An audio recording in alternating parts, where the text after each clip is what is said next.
Você já sentiu alguma vez que alguma área da sua vida estava em desequilíbrio? Sentiu que em algumas áreas você fazia muito, em outras áreas você não fazia quase nada? O que a Bíblia fala sobre isso? Fique comigo que nos próximos minutos eu quero falar um pouquinho sobre esse assunto.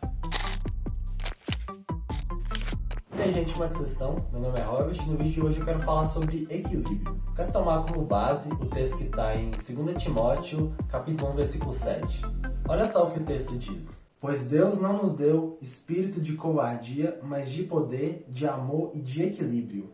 Usando esse texto eu poderia falar sobre inúmeros assuntos. Poderia falar sobre amor, poderia falar até mesmo sobre a covardia que muitas vezes acomete a nossa vida. Poderia falar sobre o espírito de ousadia, mas eu quero focar especificamente no espírito de moderação, ou espírito de equilíbrio. Basicamente, ter equilíbrio se tornou um dos maiores problemas dessa geração. O que a gente mais consegue ver é jovens, principalmente jovens, que ficam oscilando entre um extremo e outro. Ou você tem pessoas que não fazem nada e acham que Deus vai fazer tudo por elas, ou a gente tem pessoa que simplesmente esquece que existe uma graça de Deus, esquece que existe uma ajuda do céu e tenta fazer tudo pelo seu próprio braço. E quando temos isso aliado a uma imaturidade, isso se torna ainda mais perigoso. Porque você tem jovens se deslocando de um extremo ao outro na política, na religião, na filosofia, até mesmo na academia. E se formos olhar em toda a história, o extremo ele sempre produziu uma falta.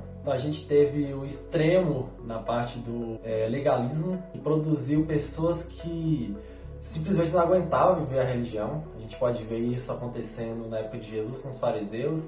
E a gente consegue ver isso também nos dias de hoje. Mas em outro extremo, a gente tem pessoas que, para fugir do legalismo, foi por liberalismo. Você tem pessoas que hoje simplesmente ignoram a santidade, ignoram a ética, ignoram que há mandamentos da Bíblia e tentam viver da forma que ela escolhe viver. A gente pode citar também o exemplo da tecnologia. A gente tem pessoas que basicamente não conseguem viver sem tecnologia, que vivem como se o mundo fosse uma grande rede social. Mas em outros casos a gente também tem outro extremo de pessoas que negam toda a tecnologia e que muitas vezes até colocam adjetivos como se a tecnologia fosse algo satânico, como se o celular fosse algo que, sei lá, Satanás criou para destruir as pessoas. E muitas vezes as pessoas ficam oscilando. Na verdade, na maioria das vezes as pessoas ficam oscilando entre esse extremo e outro. Existem sim ferramentas tecnológicas que nos ajudam muito nos dias de hoje. Então, eu como acadêmico de exatas, eu faço muito uso do celular, que é um dispositivo que me ajuda muito para estudar. A gente tem o YouTube como uma plataforma muito boa para se estudar. A gente tem muitas ferramentas. Só que a gente também não pode ir para o extremo. A gente tem pessoas que basicamente não conseguem viver sem celular. E se a gente for olhar, como diz Augusto Cury, o celular é um dos maiores fatores que desencadeia o suicídio. Então, apesar de o celular não ser uma ferramenta intrinsecamente boa ou má, o que vai fazer com que essa ferramenta seja boa ou má vai ser o nosso uso. Então, quem decide se o celular é um instrumento para a glória de Deus ou um instrumento para a minha destruição sou eu mesmo. Então, se eu usar de forma moderada, de forma equilibrada, eu vou estar usando isso para exaltar o Senhor. Mas se eu usar de forma desmoderada, isso vai se constituir uma pedra de tropeço na minha vida. A gente precisa lutar para ter equilíbrio na vida. A própria Bíblia, ela vai falar sobre isso. A Bíblia, ela nos alerta a não viver em um extremo ou outro. Então você vai ter declarações na Bíblia falando para a gente não viver ansioso pelo dia de amanhã. Mas a mesma Bíblia também vai falar contra a preguiça. Então a Bíblia, ela sempre estipulou ali um equilíbrio para a nossa vida. E muitas vezes, por a gente não estar em equilíbrio, a gente acaba entrando em muitos problemas. Eu mesmo admito que equilíbrio é uma das coisas mais difíceis que tem de se conseguir. Mas a gente precisa lutar por isso, porque uma vida equilibrada é uma vida de sucesso. Por isso precisamos buscar o equilíbrio nas nossas vidas. Nós somos um ser formado por corpo, alma e espírito. Então se a gente começa a alimentar uma área do nosso ser e a gente deixa as outras com fome, a gente vai estar em desequilíbrio. E isso vai gerar consequências. Por isso, a gente não pode, em detrimento de um crescimento espiritual, a gente ignorar a nossa saúde, ou ignorar o nosso intelecto, ou partir para um extremo de cuidar de forma até vaidosa do nosso corpo e ignorar a nossa mente ou o nosso espírito. A gente precisa ter equilíbrio nessas áreas da nossa vida. Uma das coisas que a gente consegue ver, que muitas vezes acontece, é que as pessoas às vezes menosprezam o nosso corpo, colocando em uma condição quase que desprezível em relação à alma e espírito. Eu discordo dessa afirmação. É claro que o nosso propósito como um ser espiritual é crescer principalmente espiritualmente. Mas se a gente não tem saúde, dificilmente a gente vai conseguir crescer espiritualmente. Se a gente está, por exemplo, gripado, é muito mais difícil a gente entrar em oração, é muito mais difícil a gente entrar em jejum, orar quando a gente está gripado. E, por exemplo, a gente consegue perceber o impacto que o nosso corpo causa em nosso espírito é que se a gente sofrer um traumatismo craniano, dificilmente a gente vai conseguir ter uma espiritualidade saudável. Então a gente consegue perceber que o nosso corpo, sim, ele produz muito efeito sobre a nossa mente e sobre o nosso espírito. Precisamos entender que assim como Deus é uma trindade, o Pai, o Filho e o Espírito Santo constituem Deus, nós também somos um ser que somos tripartidos. O nosso corpo, a nossa alma e o nosso espírito formam quem nós somos. Então a gente também precisa cuidar do nosso corpo. Sabe, os acidentes que a gente sofre no nosso corpo impactam diretamente na forma como a gente busca a Deus. Então a gente percebe que o corpo também é importante. Outro exemplo é que a atividade física, ela produz o hormônio da serotonina que ajuda na nossa felicidade. Então a gente, mais feliz, a gente consegue buscar a Deus de uma forma melhor. Também devemos cuidar da nossa alma. A nossa alma é uma parte muito importante na formação de quem somos, na nossa consciência, no nosso intelecto. Portanto, a gente precisa sim encher a nossa mente de conhecimento a respeito de Deus, conhecimento bíblico, mas não só conhecimento bíblico.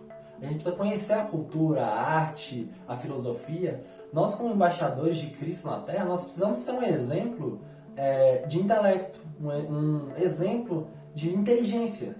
Então, a gente precisa sim conhecer outras áreas do conhecimento. Filosofia, matemática, artes, cultura, história. Tudo isso vai ser elementos que vai nos ajudar também a levar a mensagem. Então, quando a gente conhece de um assunto, a gente tem mais propriedade para falar. Então, por exemplo, um acadêmico de história, ele tem mais conteúdo para pregar para um acadêmico de história.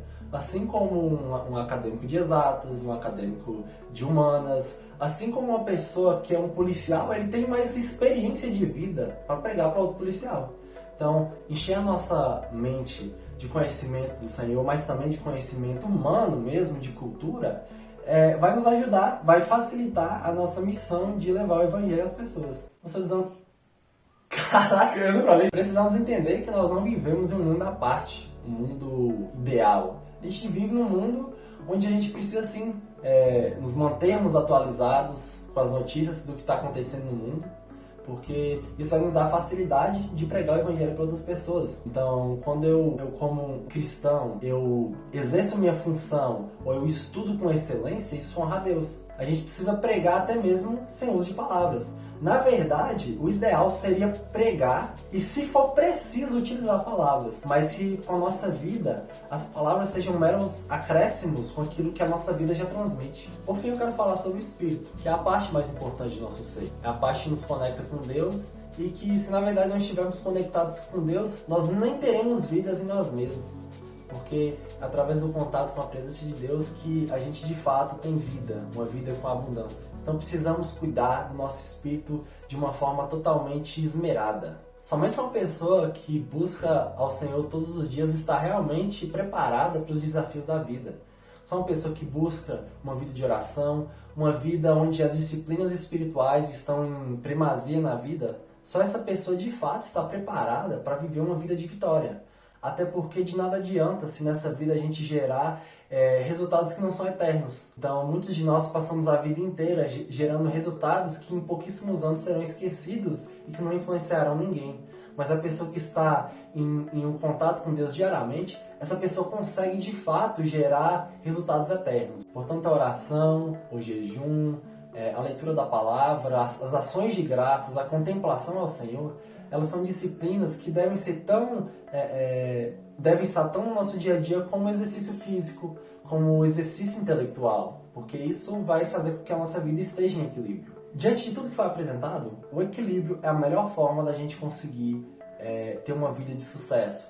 Exercitando o nosso corpo, a nossa alma, o nosso espírito, que a gente vai conseguir de fato gerar resultados eternos. Um sucesso que sem o equilíbrio, ele jamais poderia ser alcançado. É isso, pessoal, espero que vocês tenham gostado desse vídeo. Se vocês gostaram desse vídeo, deixe seu like, se inscreva no canal. E se houver uma pessoa que vocês acham que esse vídeo vai ajudá-la, uma pessoa que está vivendo de uma forma desequilibrada e que esse vídeo vai ser algo que vai ajudar essa pessoa, envie para ela. E é isso, pessoal, nos vemos no próximo vídeo. Falou!